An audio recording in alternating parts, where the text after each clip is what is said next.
You are listening to a Pleasure podcast. For more from our Sex Podcast Collective, visit pleasurepodcasts.com. Welcome back to Private Parts Unknown, a podcast about love and sexuality around the world. I'm Courtney Kocak, and privates, today we are getting pornographic. That is right, we are diving into the world of adult entertainment with none other than Dominic Ford, the CEO of JustFor.Fans, and honestly, a jack of all trades in the industry. He has done it all. Dominic has been a trailblazer in the industry, starting with a 3D gay porn studio 17 years ago, and now leading one of the most popular fan platforms. In 2022, he won Businessman of the Year at XBIZ Exec Awards, and just this year, he was honored with a Grabby Lifetime Achievement Award. In this episode, Dominic shares his journey in porn, the evolution of the industry, and the empowering impact of fan platforms like JustFor.Fans. We also discuss the crucial topic of anti-piracy. I have got my own experience with why that is so necessary. We talk about the stigma around sex work and how that has changed. And Dominic gives his tips for enjoying the gay summer meccas of Provincetown and Fire Island. So get excited for this insider's perspective on the ever-evolving world of adult entertainment. Here we go. Hi, my name is Dominic Ford. I'm the CEO of JustFor.Fans, and I've been in the adult industry for 17 years. So you have such an interesting bio. You have done so much stuff in this space. So I'm excited to touch on all of it.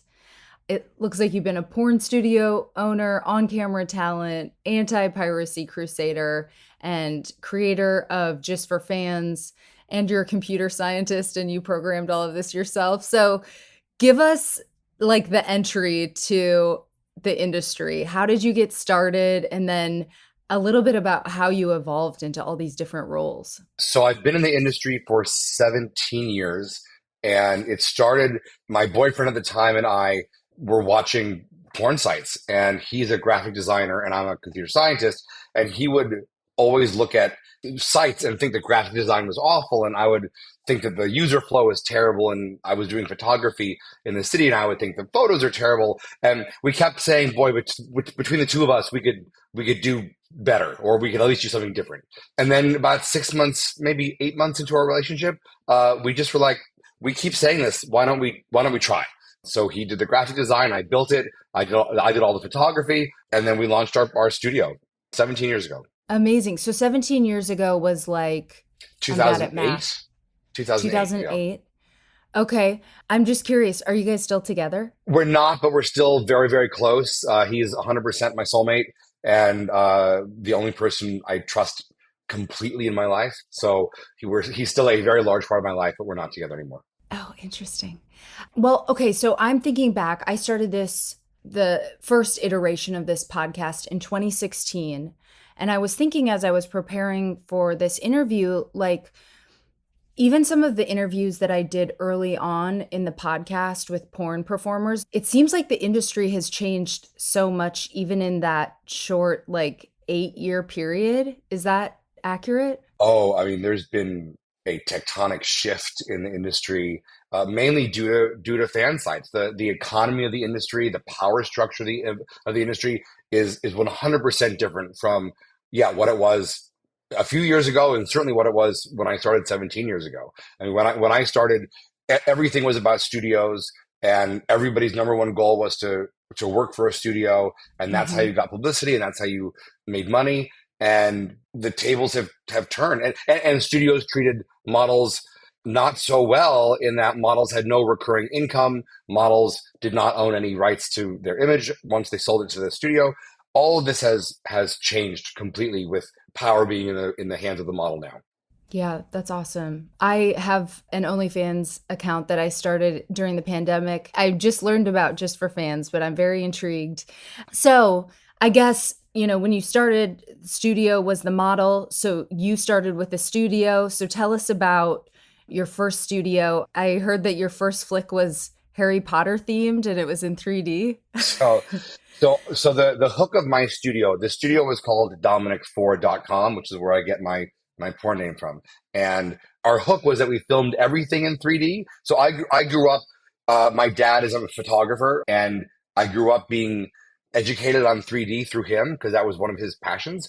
And so it just seemed natural. Like, if we're going to be a porn studio and do something differently, we would film everything in 3D. So we did that. And so our first feature film was called Harry Potter and the Sorcerer's Balls. And it won every award you could imagine. It was during the Harry Potter series while it was still coming out in real time in theaters, and everybody had wanted a Harry Potter movie in 3D, and there weren't any. And then we came out with our porn parody, and it was the first Harry Potter movie that was in 3D. That's hilarious. So I guess Dumbledore really is gay, right? For sure. I think we're responsible. So were you a performer at that point, or were you just doing the studio end of things? I was just behind the cameras doing production at that point. It wasn't until I think like the last 4 years of our studio where I started getting more and more on camera. It started with just me doing massages or my hand being in a scene, and then full on later. Really, as I just got more comfortable with my own body. I had always flirted with the idea, but didn't feel like I was ready yet to be an on-camera personality. And so slowly I did. I mean, I feel like it's totally changed in like the stigma too. Like, sex work is thought of very differently than it was 20 years ago. Did you have any hesitations about that end of it? And was there any like blowback from, I don't know, your family or whatever? Yeah, for sure. And I haven't thought about this in a long time, but yeah, the first, while I was just a hand or things where you couldn't see my face, there was a plausible deniability, which I think was a safe, comfortable way for me to start. And plus it was my own studio. So like I said, where models didn't have agency and they left their rights at the door, it was my studio. So I kind of felt like I was retaining my rights. And so that made me comfortable. And yeah, it was a while before I got on camera. My parents do know, I mean, I'm not going to say they were happy about it, but knowing that I was doing 3D stuff and that we were winning all these awards and whatnot, if anything, my parents knew about me was that I'm an entrepreneur and that if I'm going to do something, I'm going to hopefully do it, fill a niche that wasn't there or try to do something better. And I think they were proud of me for succeeding, even though maybe they didn't like the subject matter. Do you feel that shift, that destigmatization in recent years? Is that something that you've experienced as well? Yeah, I mean, this goes part and parcel with the power shifting into models' favor. And I mean, you said yourself, you started in OnlyFans during the pandemic, you and a ton of other people. And I think the pandemic happening and all of these folks seeing what they could do at home really shifted the needle, changed in a huge way. Where now, if somebody is hot and they're on Instagram, it's almost expected that they have a fan platform, for sure. Yeah, I feel like it's like pluses and minuses, right? It's like maybe it flooded the market a little bit, but you know, on the upside, it kind of made it mainstream in a way that we probably needed. Yeah, for sure. And I totally relate to, you know, like I am very much an independent media person. I almost hate, even like when I'm writing for like the New York Times, I'm like, okay, but can I keep my rights? So I totally understand the like anything I do for my own podcast or my own newsletter, I'm like, I have control. So I'm not worried about, I don't know, how it's going to be produced because that's my responsibility. And I mean, this is a huge thing that I don't know that people think about. Maybe they do, but no one, at least to me, talks about it. Where as I said, in the studio model, you would sign all of your rights away. And there have been cases forever where a model regrets their decisions and they'll call the studio or the producer and say, look, I was not thinking clearly or whatever my reason was. Can I get my scenes or can you take them down? And these scenes cost thousands of dollars and models got paid and crew got paid and DVDs got made. And no, the answer is generally no. And so for models to have agency over their own image And if they decide that they're done, they can take it all down. That's seemingly a simple idea that could not have been done before. And there's also, I was talking to Cherie DeVille recently, and she's like, I mean, it's almost like a retirement plan. She's like, I can release these images on a loop for in perpetuity, like as long as I want to keep releasing them, and like they'll still generate income. And this is what studios did, but models never got part of that pie because models just got a flat fee for the scene that they were in.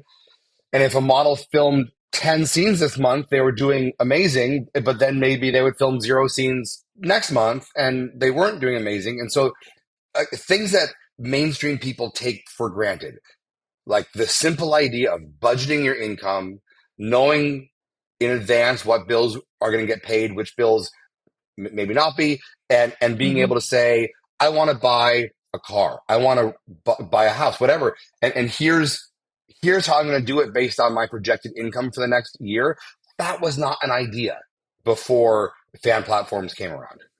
Yeah, and I just know so many sex workers, strippers that are amazing at branding and entrepreneurship that it's been really cool to see like that skill set being utilized. Yeah, I think what people are noticing or finally seeing is how multi-talented models are. It's not just what they see on camera, because yeah, exactly what you said.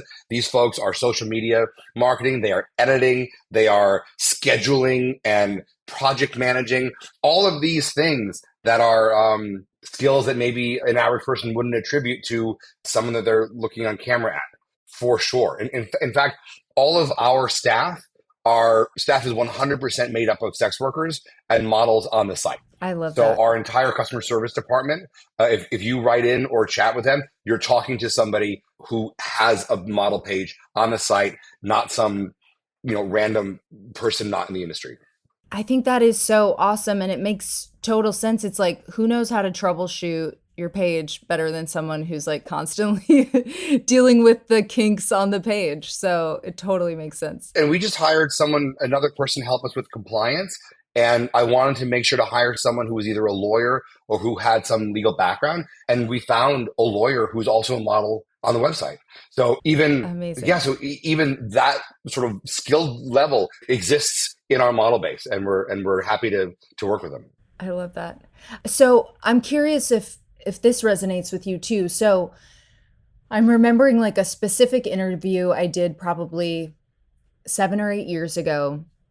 And it was with a bi performer, and he was talking about kind of like segregation in the industry, just in his ability to like do straight stuff, do gay stuff. And I'm curious if that has changed in any significant way as like the culture has shifted. It's a good question. I don't know that I have the answer to that.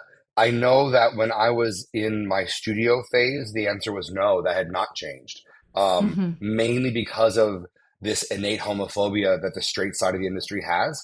It's nothing to the gay. The gay side welcomed these performers with open arms. It was the straight side that didn't. And the straight side was very vocal about their reasoning and basically their blatant homophobia. Is that the same on the fan side? Probably not, but certainly on the studio side, I have no reason to think that that's changed.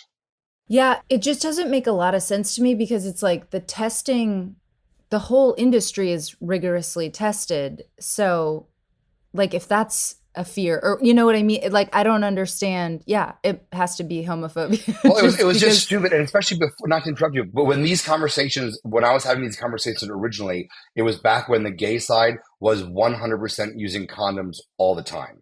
And I think the straight side doesn't use condoms. And so it's like you guys are the ones who are not being safe.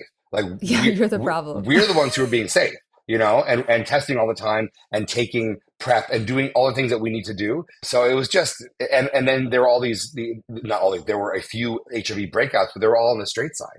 Like they weren't on the gay side. So it's like, if you're going to point fingers, like look in the mirror.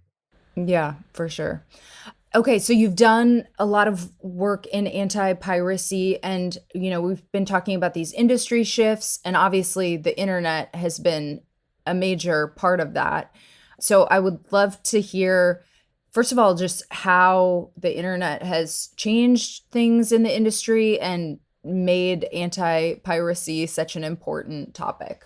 Yeah, so in 2011, I want to say, I started a company called Porn Guardian. And Porn Guardian was a company that studios would hire, and we would search and we would seek out the illegal versions of their content, and then through the legal mechanism of a DMCA notice, Mm-hmm. which is the legal note to say, hey, this is not yours, take it down, we would take down content. We did that for tens of millions of copies of content over the years. That has shifted now where most of the clients of these kind of companies now are models and not Mm-hmm. studios, because now models are studios. They're their own Mm-hmm. their own producers. So that has shifted also where models maybe didn't. I don't want to put words in their mouths, but I'll say piracy of studio content didn't affect them. Mm-hmm. So that's not that they cared or didn't care. It didn't affect them because they were paid a flat fee, period, and they didn't see residuals. So if the DVD sold or didn't sell, it wasn't their problem. But now this is cutting into their pocketbooks, their dining room table money directly. And so models are much more interested in combating piracy. The technology has grown. So JustFor.Fans has incredible anti-piracy protections on the site itself. So if something is pirated, we have Porn Guardian and we have staff that just does that work to find content and get it removed. So we have that internally in-house. But on the front end, you can't screenshot content on JustFor.Fans. You can't download content on JustFor.Fans. We have incredible piracy protection from the get-go, not just cleaning it up afterwards. Oh, that is great for me to know, because I hadn't archived stuff, and it was like 3 years of content or whatever. And then all my stuff got ripped. And for me, it was like, yes, it's money and it's my image everywhere. And also, like, I operate in this, like, I don't need everybody to see it just at a click of a button. And so it was a huge fucking problem for me. And that is amazing that you deal with it up front. Yeah, I mean, because of my anti-piracy company that I have had long before JustFor.Fans, anti-piracy is in my blood. And so when I built JustFor.Fans, it was built from day one to have all of these features, innately. That was part of the ground rules of why would I build another fan platform when one existed already.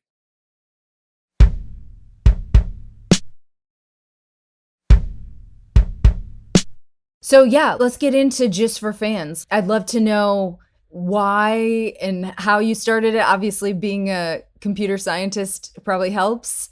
And, I think people like instantly know OnlyFans, and I would love to know, like, how is it different? It sounds like it is very different, especially if you're dealing with piracy up front.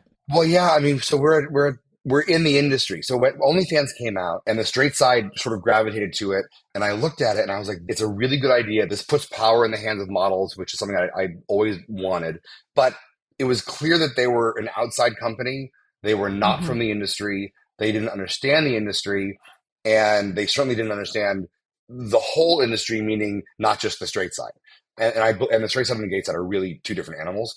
And so I wanted to build a fan platform that understood the industry, where all the stakeholders in our ecosystem, and that includes, of course, models, but photographers and agents and managers and blog affiliates, all the other people who make money in the industry, that if you're not in the industry, you don't really know that, I guess.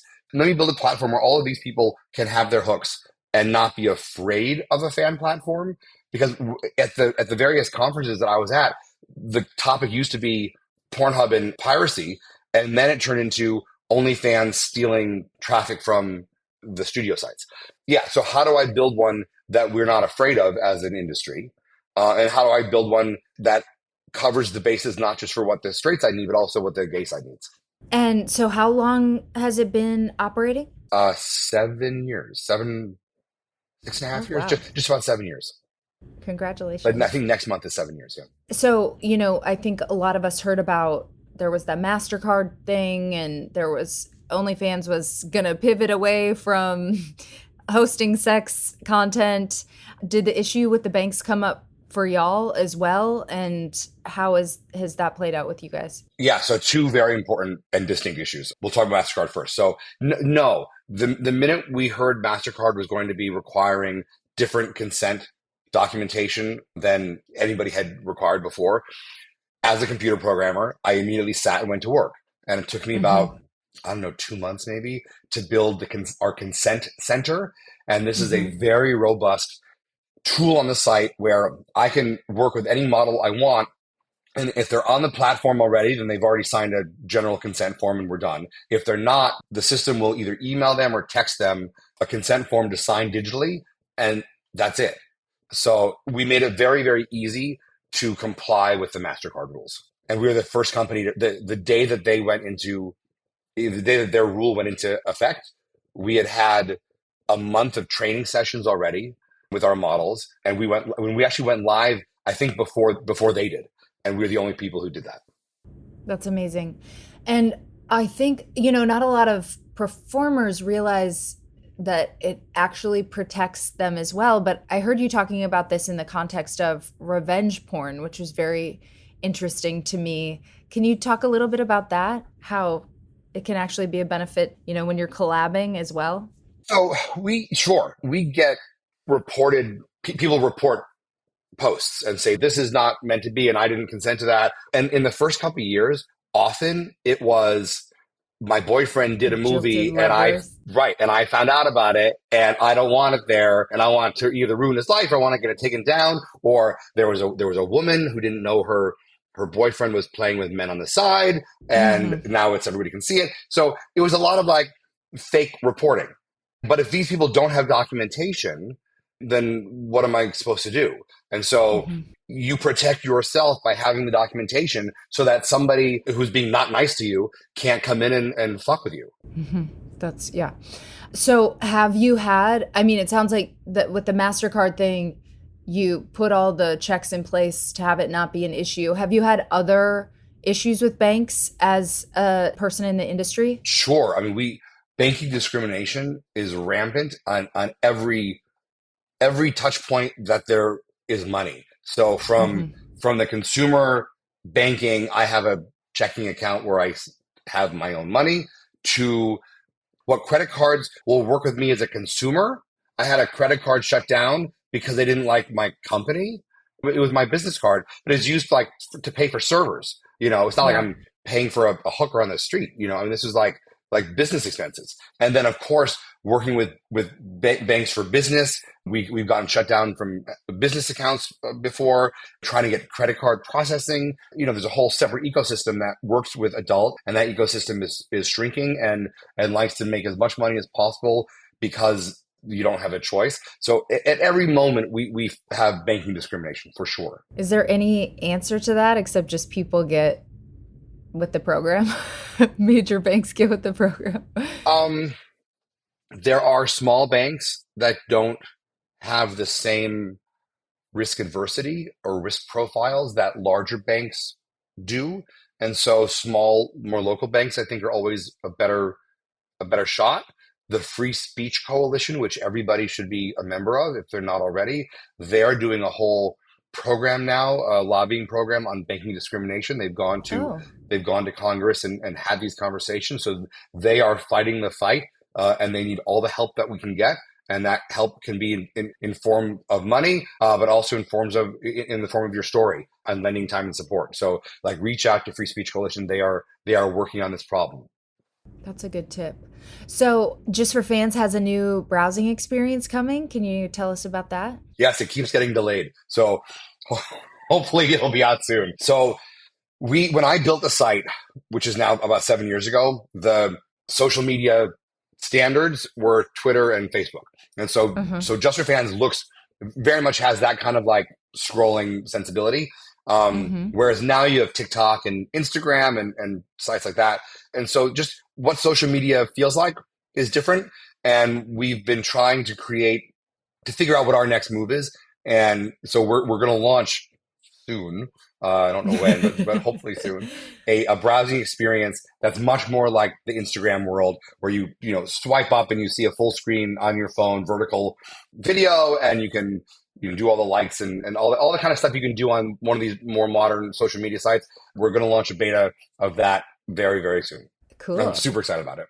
Yeah, that's awesome. And then I just saw on your Twitter, which I have to say, I feel like they bury you in the results because it was hard for me to find. And I'm sure that we're shadow banned, like everybody else is. Yeah. Anyway, you were spending some time in Provincetown, which I have learned is the gay summer mecca. Is this right? So I spend my summers between two of them. So I'm on Fire Island right now, and that's a huge gay mecca, and then Provincetown is another gay mecca, and we sponsor parties both on Fire Island and in Provincetown. So every week there's an underwear party. I'm pointing like you can see out the window. You can't. Down in the Grove, which is down there in Cherry Grove, there's an underwear party every Friday night that we've been a sponsor of for a million years. In Provincetown, we sponsor Bear Pride. We're sponsoring Carnival at the Brass Key. We sponsor something like 20 to 25 events per month. Oh, wow. And again, we're the only fan platform that understands our place in the community and gives back as much as possible. So we put so much money back into our community, award shows, adult conferences, these events for people like all year long. We're doing what we can to give back to the community. That's amazing. You're making me a fan. So for anybody who hasn't been, give us one hot tip for Fire Island and one hot tip for Provincetown. What would you hit up if you were new to the scene? Fire Island, definitely underwear parties on Fridays, and go with somebody who's been there, because a lot of things happen in house parties. Everybody here has these. I don't, but everybody else has these dramatic, glamorous houses. Mine is down market compared to those, sadly. But so house parties are the thing. So definitely go with a group of people who know what they're doing, because the Pines, Fire Island Pines can be elusive to those who don't know where to look. Gotcha. Provincetown, hope you like clam chowder, because there's a lot of it. There's great events there, all up and down Commercial Street. There's piano bars. There's theater every night. You really can't go wrong. And the same thing for Puerto Vallarta. I'm in the winter, I'm in Puerto Vallarta, and it's also just an incredible vacation land with great entertainment and great food and great parties. Yeah, we sponsor events at all these places. So I'm there kind of ostensibly for business, and being at all these events and giving out our swag and representing. You sound like you're living an incredible life. I'm trying to. Is there anything else you want to leave us with before you wrap? Just that everyone needs to get active politically. There's so many outside forces trying to bring down this industry, and that's anywhere from the banking discrimination that we just talked about to ID verification laws that Republicans are pushing in as many states as they can, which is really a hindrance to our industry and not solving the problem that they purport to be solving, which is to protect children. It does nothing to protect children. There are much easier ways to protect children, which we all agree we should protect children. That's not an issue. There's no other side to that. We all agree on that one. But that's not their real intent. Their real intent is to bring down the industry. Join Free Speech Coalition and vote. For God's sake, vote. Yes. Amen. What are your handles so people can find you? On Twitter, I'm at Dominic Ford, which is DOMINICFORD. And then the company is JustFor.Fans site, JustForFansSite. And we're on Instagram as well.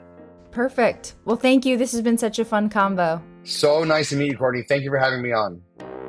Thank you so much for tuning into this episode of Private Parts Unknown. Stay tuned right here. I have got another sexy episode coming your way next week. Actually, next up is Ashley Hamer. We are going to talk all about pregnancy, childbirth, motherhood, things that are very much on my mind as I am trying to make a decision. And after that, we are going to celebrate my OnlyFans anniversary, my 4th OnlyFans anniversary, with all my tips and tricks. And I've got a bunch of sexy stuff coming down the pike after that. For the latest episodes, look down and make sure you're following us on your favorite podcast player now. To stay in touch between episodes, follow me at Courtney Kocak, that is Kocak, on Instagram and Twitter. And follow the show at Private Parts Unknown on Instagram and at Private Parts Un on Twitter. And hey baby, I am shamelessly trying to hit the top 1% on OnlyFans, always and forever. So if you are interested in a Playboy style peek behind the podcast, you can subscribe to my OnlyFans account at onlyfans.com/CocoPeepShow. It is a very horny way to help support the show. I absolutely love my horn dogs. So if you are interested, join me on OnlyFans. It is onlyfans.com/CocoPeepShow. And of course, subscribe to our newsletter. It is privatepartsunknown.substack.com. There is a link for that in the episode description. And subscribe to the Private Parts Unknown YouTube channel for the video version of a bunch of episodes.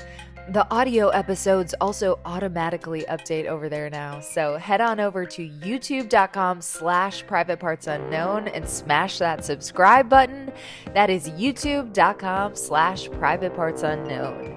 And check out my other podcast for more of my audio creations. I have The Bleeders about book writing and publishing, and Podcast Bestie, which is a best friend to podcasters trying to grow and monetize their shows. And I actually have a special offer for my writers in the house. If you not only want to generate a ton of new material, but get it published, like the viral essay for Cosmo that I read in the last episode, I have got an incredible writing intensive going down in September. It is called Back to School Pitch Party. I am just wrapping up a cohort this month, and my students have been wildly productive. One of my students is about to get published in Huffington Post. So if you are interested, head on over to my website. It is CourtneyKocak.com/teaching. Again, Courtney Kocak, KOCAK.com/teaching. And you can use code PRIVATE for $100 off. Shout out to Amy Rausch for the bomb-ass theme music. For more info about Amy and her music, check out amyrausch.com. That is Amy, RAASCH.com. This episode was mixed by my beloved audio guy, Michael Castaneda of Plastic Audio. And after enjoying this content, could we ask you for a quick favor? Just go to ratethispodcast.com/private and give us a 5-star rating and review. I am trying to hit #1 on the sexuality charts before I go out with a book proposal related to this podcast, and you can help me do that. Last time I checked, we were in the top 100. So if you're listening on Spotify, you just go to our page, you click the 3 dots, which is the hamburger sign, and then you click Rate Show and click all 5 stars. And welcome to my new CastBox listeners. If you are listening on CastBox, you can rate and review the show right in the app.